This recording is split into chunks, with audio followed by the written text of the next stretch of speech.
Okay, so we'll look at the Fallout 76 beta at 21:9. I'm seriously disappointed. This is just not a game quality befitting of the Fallout series. How on earth Bethesda thinks that they can release a game like this, especially in 2018, and especially weeks after Red Dead Redemption 2, I cannot fathom. It's, put simply, pretty bloody awful. And we'll start with the ultra-wide support, because it sets the scene beautifully. There is none. The game supports only 16:9 resolutions, anything else will simply stretch to fill the screen. Yet they couldn't even add black bars on the sides, they just left it to wildly distort the image to make the experience even worse. If you do want to force the black bars on the sides to stop the stretching issue, then you'll need to load up NVIDIA control panel and tick the box for override the scaling mode set by games and programs, and at least then you'll be able to use it without the distortion, but yeah, you're going to have massive black bars. General PC support wise, things are equally poor. By the way, yes, I'm very aware this is a beta, but I am also very aware that the full release date is in 12 days, so very little is likely to change. So yes, there are a few graphic settings to tweak, but if only that actually meant a lot. Okay, so I'm going to have a rant about the massive issues with this game, but I'll hold off for a second to run through the facts of support before I get to that, so watch on if you want details behind why I've got such a problem with this. But performance-wise, I was able to stay above 60 FPS most of the time on 2560 by 1440 at highest everything settings. However, that FPS is not exactly stable, and those graphic settings don't really do a whole lot. There are a lot of moments when FPS will drop out and then shoot back up, and anywhere with buildings like Fallout 4 will experience huge FPS hits just generally. I'll certainly say it runs somewhat better than Fallout 4, but clearly that's because of the corners cut to achieve that. Anyway, more on that later. There is the ability to change the mouse and keyboard inputs and tweak audio levels, however there is no FFV slider, and no file edits or console commands appear unable to change that, though I would expect to see this in the final version.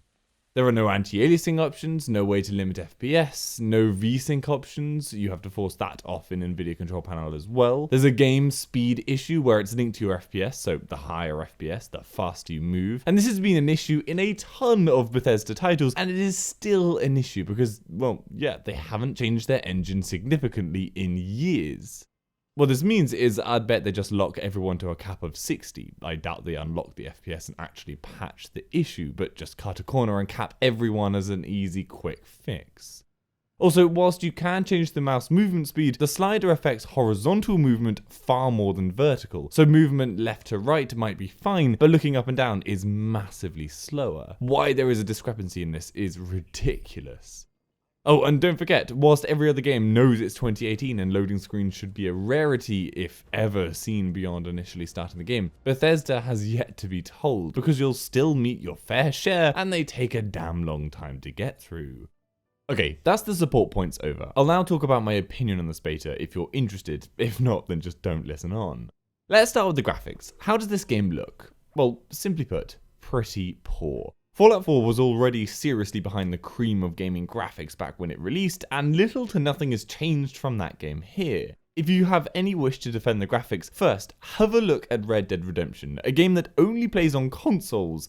It blows, absolutely blows this out of the water in every single visual facet. Textures are muddy, they don't meld together frequently, instead leaving huge visual clashes between them. Object models lack attention to detail or any kind of visual fidelity that hasn't been around for years. Oh Jesus, just look at the smoke. It goes on and on. And my god, the worst part of it all is the load distance. Beyond 50 meters from your character, everything suddenly jumps to a flat, unfilled world, jumping into view very obviously as you walk toward it. And this is not helped by the horrendous depth of field that just can't seem to ever make up its mind as to where it should apply itself to.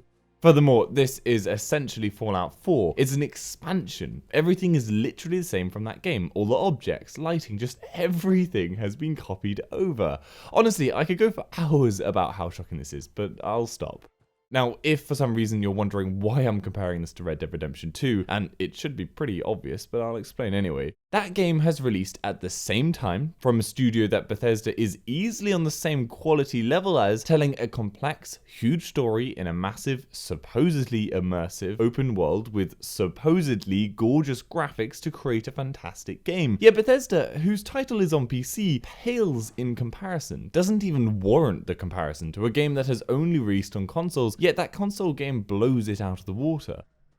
It's annoying me because it's a clear money grab.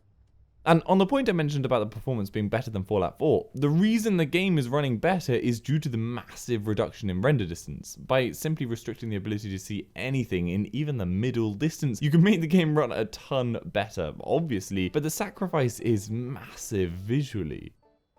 Now, graphics aside, let's talk about the gameplay. So, Fallout has always been known for being this sandboxy kind of open world where you mix fighting with deep storytelling and giving the player options to drive the story and affect the world around them in a meaningful way. The worlds feel alive, real, and breathing, letting the players fall into their environments for some fantastic escapism.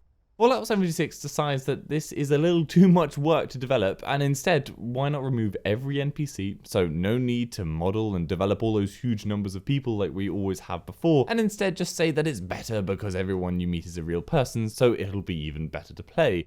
Clearly, everyone who has ever played an online game will know that this is complete BS. Humans running around each other online look ridiculous and only take away from the immersion. Players don't move about realistically. Instead, we bounce about, shooting random stuff and generally just playing, well, normally. But normally you don't see that stuff because it's you and everyone else, everyone who is part of the world you're supposed to be believing in, acts as you would expect. So what you've got is this huge open world filled with real players, and honestly, all I could do was think about how it felt like I was in a museum. I had other people moving around me, and it was like something out of Westworld, where we were all modern day people exploring a man-made amusement park, where everyone knows it's fake.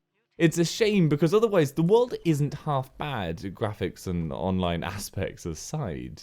Basically, I'm going to bring it down to this. Do not pre-order this game. Obviously, you shouldn't ever pre-order anyway, but I know some people still do, and this is one game you absolutely cannot pre-order from. From what we've seen, the performance is horrific. The online element is not going to be of interest to a lot of people who've loved the series so far. There is no ultra-wide support, graphics are terribly weak, and gameplay has been watered down to an insane amount of reading sheets of paper and listening to holotapes. Yes, there are fun elements, but it feels like the online expansion to Fallout 4. This is literally what it should have been released as. Charging £50 for this is outrageous. It should be half the price and just a bolted on DLC to Fallout 4, as so far, that's exactly how it feels. Anyway, those are my thoughts on this. If you agree or disagree, let me know what you think down in the comments below. And obviously, whilst this is the beta, like I said, the full game releases in 12 days, and the full game is actually in this beta, so it's hard to imagine that a lot's going to change before the full release.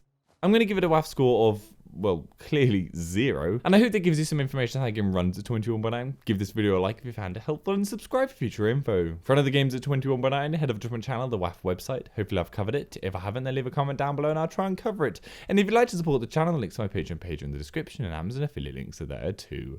See you later.